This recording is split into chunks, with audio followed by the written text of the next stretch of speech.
Hello, everybody. Welcome back. Welcome back. It is almost time to get started. Just want to get myself situated here. All right. Let's do this. I'm excited. Welcome back, everyone. My name is Nair Solis Moyet, and today we're going to be talking about a few things. But biggest topic that we're going to be talking about today is the three things that you can start doing now to get ready to buy in 2024. Last week, I released a video that dove into a little bit about what's going to happen in the market next year. Some huge announcements by the Fed about rates getting cut and what that really means, and how you could take advantage of it, and how you might not want to wait that long to hop on. But I'm really excited to just get rolling here. And if you have any questions at all, I'm going to try to keep monitoring so I can address any of the questions here live. Hopefully, towards the end, we'll have a little bit of time for Q&A. So if you are, even if you don't catch it live, feel free to message me any questions that you may have on this video or one of the videos from my past, and I'll be happy to address those for you. But welcome. Hopefully you're catching this live. If not, I will definitely be sending this out to everybody as soon as possible. But if you are not familiar with me, my name is Nair, and I am a former loan officer, which means that I used to work with a lender, basically getting people approved for home loans. I did that for years. Becoming a loan officer is not that easy. There are very hard exams you have to take. You have to study for a while. You have to pass federal background checks, state background checks, credit reports. You can't have bankruptcies or anything that's like, legal in any kind of way that's like bad, especially in finance. So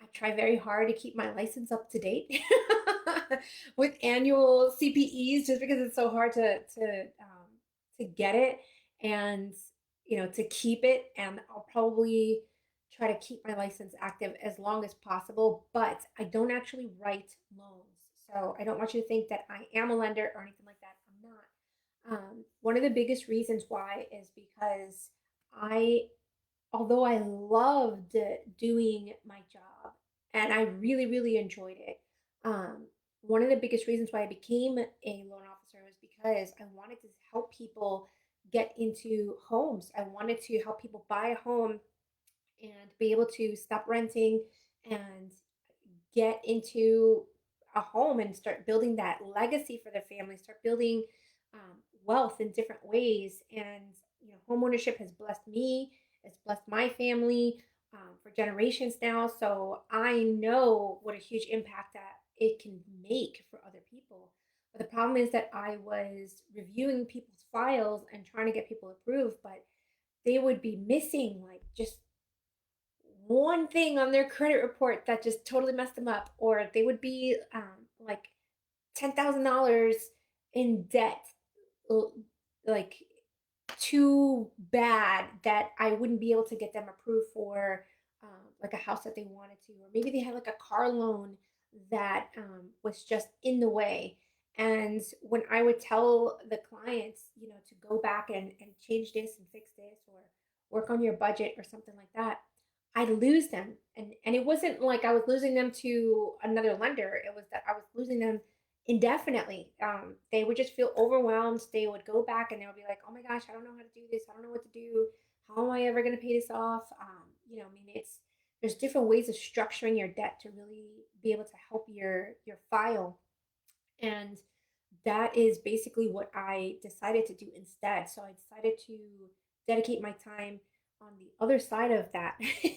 So helping people actually get out of debt. And so now I am a financial coach, and I help people make a plan to get out of debt, fix their credit, completely have a new plan to purchase their home. And it's a very detailed process, but I am also a real estate investor. I've been investing in real estate for over 8 years. And I am a five-time home buyer. Let me tell you that I wave that flag proudly because if you have ever purchased a home, you know how nerve-wracking it could be, how complicated it could be. I've gone through the process now 5 times, and it's probably not going to be the last time. When I end up moving again, I'll let everybody know that it'll be, number six. But just having gone through it myself and gone through it so many times with my clients gives me a very unique perspective on the process.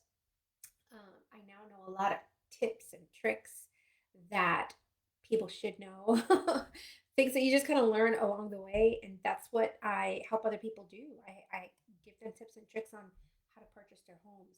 So today, though, I wanted to talk about specifically on the three most important things that you should start doing right now so that you can start getting ready in 2024. Obviously, your finances are a big part of it, but there are some other things that you may want to pay attention to kind of align yourself a lot better for next year. And I am so excited. It is December 20th today, and we are 5 days away from Christmas. So if I don't get to tell you again, Merry Christmas, Happy Holidays. I hope you're having a great time. But let's go ahead and dive right into today's topic. So, the first thing that you want to make sure that you are doing is that you want to make sure that you are understanding your market. Okay. And this is so important. You need to pay attention to the actual area and the size of the house that you want. Now, yes, I'm telling you to go to Zillow. What I'm not telling you to do is to fall in love with anything right now, because the chances of it still being available, if that property is still being available, is really, really slim by the time that you're ready to purchase the house, unless there's like something wrong with the actual property itself. But yes, you want to go to Zillow and you want to start looking at the areas and you want to start looking at home prices. But what you really want to do is go to Zillow and change the filter from what's for sale right now to what has sold within the last 30 days. So you change it to sold, and then usually the filter all the way on the right. If you go all the way towards the bottom, it'll tell you like the timeline of when the transaction took place. And you want to just change that to 30 days. I think it has like 30, 60, 90, a year, something like that. Just look at the last 30 days and look at what has sold in the last 30 days in that area. And that's going to tell you about the amount of money that the houses are selling at right now. And you want to actually click on some of these properties. You want to look at the pricing history of the properties. So check and see. You scroll into the actual listing itself, and usually it'll say property listed, and then like 2 months later, property decreased, like the selling price decreased, and see how many times it decreased, by how much it decreased, and start paying attention to that because that's important as you kind of go into 2024. You want those numbers to keep going down. Although, if you watch my last video, it's probably not going to remain that way. So that's going to give you a really precise timeline on when it is that you start jumping in, because you don't want to wait until the prices start going back up. You definitely want to do it at the prices are still going down, or at least staying stable, so which is really, really, really important. And then you also want to look at the don't go in there looking at houses that are not like realistic for you. Only look at the houses that are realistic for your budget, for your size, the location. Start looking into the actual location itself. You want to make sure that you are paying attention to specific properties. So go ahead and save some of them and kind of follow the history of how it sold. Did it sell high? Did it sell low? So go ahead and actually save some of those. And then you also want to start following some local realtors. Okay, now let's talk about realtors for a second. Realtors are probably, what is the word I want to use? They're probably the most underestimated person in the entire transaction. Okay, and I'm going to explain to you why. Your realtor ends up basically becoming what I call the ringleader of the entire process. Okay, they are the ones that communicate to the lender. They are the ones that communicate to to the actual sellers themselves. They are the ones that are really pushing things along and making sure that things are coming out okay in the transaction, that nobody's missing the beat. There's so many people in the transaction of purchasing a house, and I mean it could be up to like 20 people, and everybody's got like a piece of the job. One person's got to do this, the other person's got to do that. It's all like this big chain effect, and then what happens is that it's like a game. Somebody's got the ball. Okay, well, who's got the ball? Usually it's the realtor who knows who's got the ball or finds out who has the ball and pushes it along. So it can be, across a lot of different channels. It could be not just a lender, but the title company, the seller's agent, or the actual seller themselves. Like it's a lot of people. So your realtor is probably one of the most important people in your entire transaction. I love family to death, but you can't always use family. Okay. Only use a family realtor if that family realtor is good, has like an actual track record of being amazing, not just someone who's kind of like up and coming, maybe just kind of has like one or two transactions under their belt. Unless that person is being mentored by someone who's actually mentoring them, who is like a pro, like a big time pro in the industry, okay? And isn't just kind of like letting them be on their own, like is really on it and really following up with them. All right. You don't want your realtor to be just someone who is just kind of like either tired or has too much going on. Maybe this is like their side gig and they just kind of do it on the weekends. You definitely want someone who is in it, who has a good reputation, has amazing reviews, people who have you want to talk to people who have used them before. You want to follow them on social media and see what kind of stuff they're putting out there. Make sure that they are legitimate and they're good. Okay, so pay attention to how they communicate. That's another big issue, is that sometimes you can't get a hold of them, or you can't contact them. I really feel for realtors, because honestly, realtors are the ones that get the phone calls at like 10 o'clock at night. Like it's kind of crazy, but you kind of want that kind of realtor to be able to pick up the phone and be available for them. Okay. So definitely you want to use somebody who is extremely knowledgeable and start talking to them about your local area. They are almost always going to have a partner in the game, which is their lender. Okay, now here is a trade secret. Okay, realtors and lenders match up with each other, and they feed each other leads, or they feed each other customers.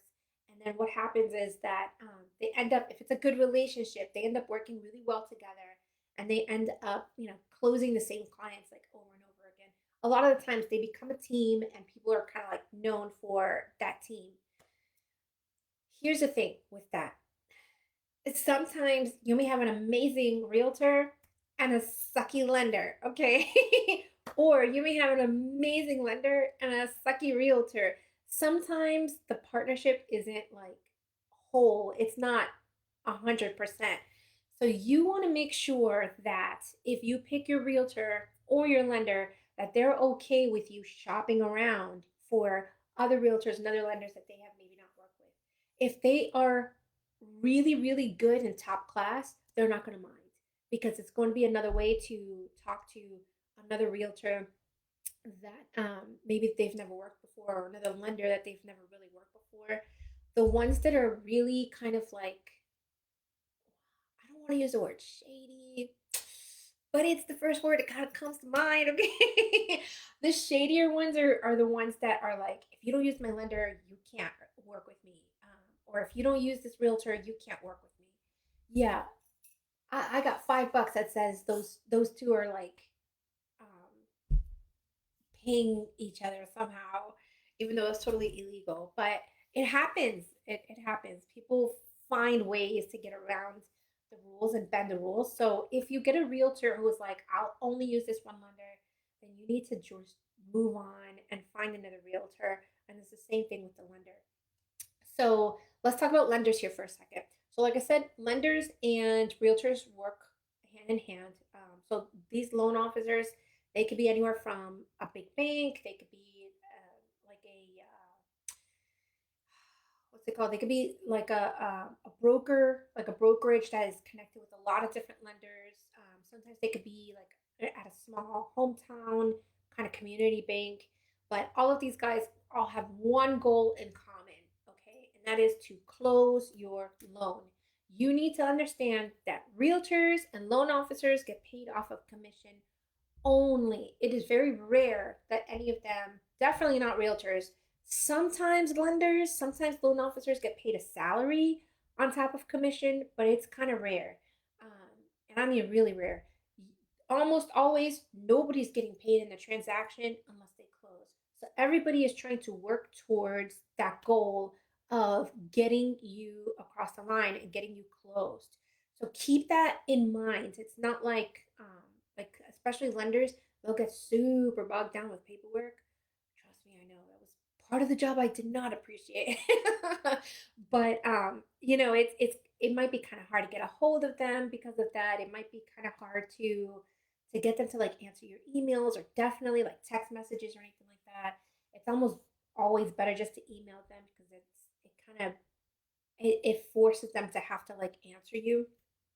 So you just want to make sure that you kind of understand how that relationship works. Now, a loan officer is just a part of the team from your whole lender. Okay. The lender, the ones that are actually giving you the money, there are different people on that team. Your loan officer is basically, it's kind of like your quarterback. Okay. It's really more like your quarterback's a good word, but another word that I usually use is kind of like your lawyer. All right. This is the person that you want to tell everything to. Your loan officer is the one that you want to give all of your documentations to. And I'll talk about that in a second. You want to tell them how much you have in all of your bank accounts because all of those are considered assets. And the more assets you have, the more they can get you approved for, or sometimes the smaller the down payment that you might have to pay. You're going to want to tell them, like, if you have some crazy thing going on with your credit, or if you have a court case pending with some kind of like litigation or something like that, or like child support or anything like that, issues with your taxes. This is the person, your loan officer is the one that you tell everything to. You reveal it all, okay?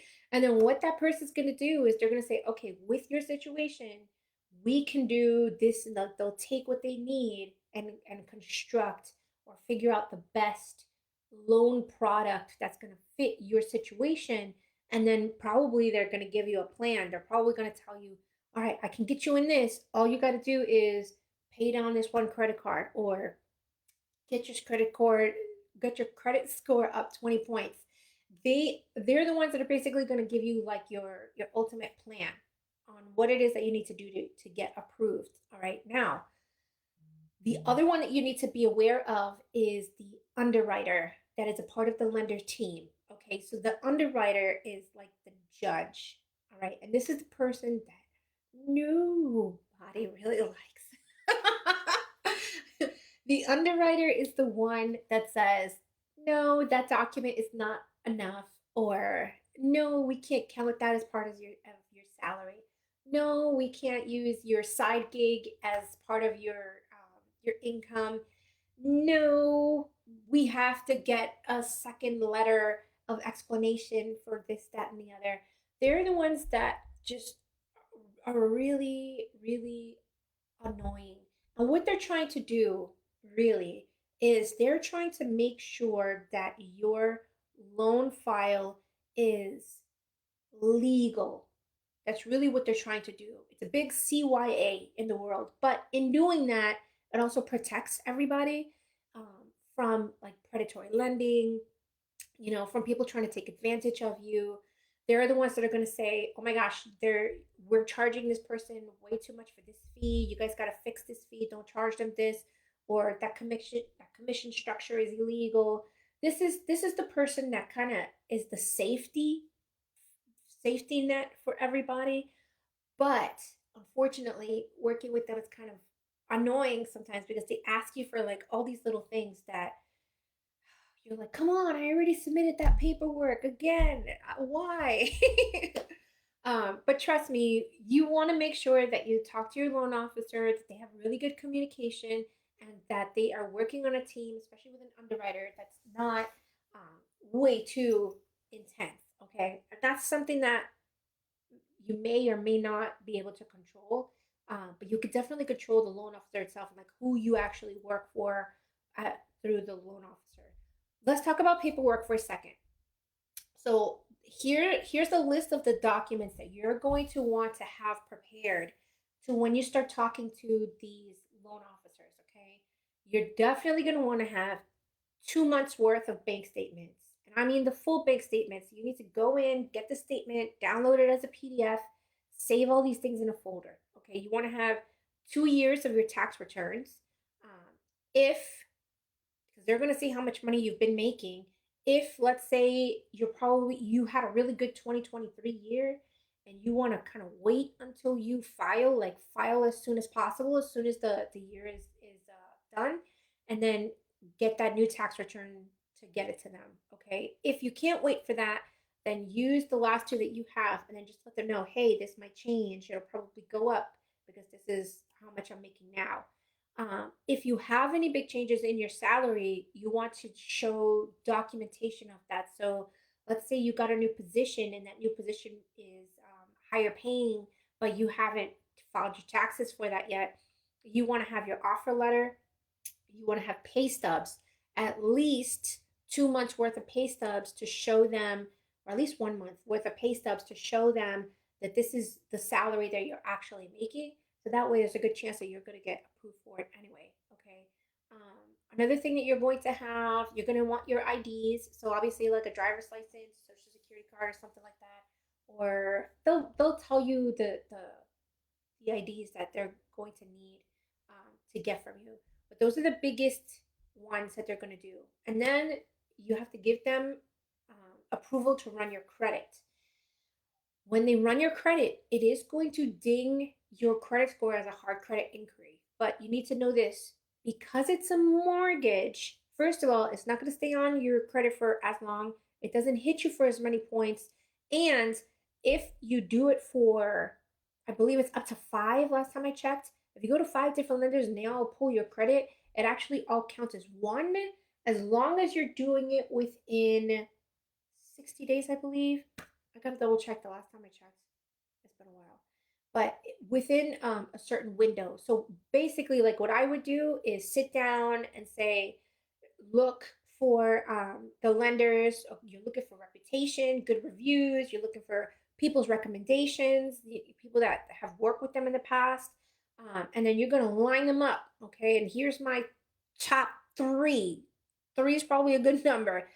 Top three lenders. All right. And then I'm going to call them up like on the same week, all within the same week. I'm going to send all of them the exact same documents. And you're going to look for a few things when this whole thing happens. Okay. How easy is it to work with them? How easy is it to get them documents? Um, do they respond fairly quickly, or is it like just like a something that you uploaded into and then they check it right away? Um, their communication with you. What is their communication like? Has it been insane to try to get a hold of them? Do they never answer their phone or never return your voicemails or anything like that? Do they have a system where they might maybe have like a schedule available where you can actually select a time to book a time to talk to them? Those are like the best things to do. Um, what's the other thing that you want to know? Are they organized? What questions are they asking you? Are they thorough? Are they thorough? You want them to ask you as many questions as possible. You want them to ask the deep questions that you are going to be bashful about answering, okay? Like, how much student debt do you have? Like, what are your credit scores? Like, literally, you want them to ask you everything. Are you currently single or married? Like, they're gonna want to ask you all of these things because all of these things are important for the actual file itself for your application. The less they ask you, the less thorough they are. Maybe they're like, oh, yeah, yeah, yeah, we're going to get you approved. We're going to get you approved. Don't worry about it. Don't worry about it. Those are the ones that you're going to have problems with at the end of the day, because those are the ones that are going to just take your file and submit it to the underwriter, and the underwriter is going to go nuts. They're going to say, what are you doing? This person doesn't qualify. You can't count this. No, no, no, no, no. I need all these letters of explanations for all these different things. And it's going to be just a total nightmare. You don't want to work with a lender who's yesing you. Yes, we're going to get you approved. Yes, we're going to. No, you want someone who's going to be like, how long were you working there? Did you work for how? Okay, how much money exactly to the penny did you make? Can you prove it? Send me the document. Like, you want the ones that are super, super, super accurate, because that means that they're doing most of that work up front, and they'll know what it's going to take to get you approved when they submit everything to the underwriter. Okay. So keep all of that in mind. Absolutely. And then what they're going to do is they're going to give you a plan. Okay. So they're going to take a look. Like I said, they're going to think about the actual uh, loan product that's going to be the best situation for you, and they're going to tell you exactly what you're going to need to do. And they might tell you something like, hey, you need to figure out something about refinancing your car. Can you sell your car? Can you buy a car in cash? Can you like save up some money and buy a car in cash for a while until after you buy your house, which is very common? Can you pay down this one credit card completely? Can you do something about your credit score? Can you fix this and get your credit score 20 points higher or something like that? They are going to give you a plan of action. They're going to tell you, hey, try to work on these three things and then come back and talk to me. And those three things is what I'm going to talk about next. Okay.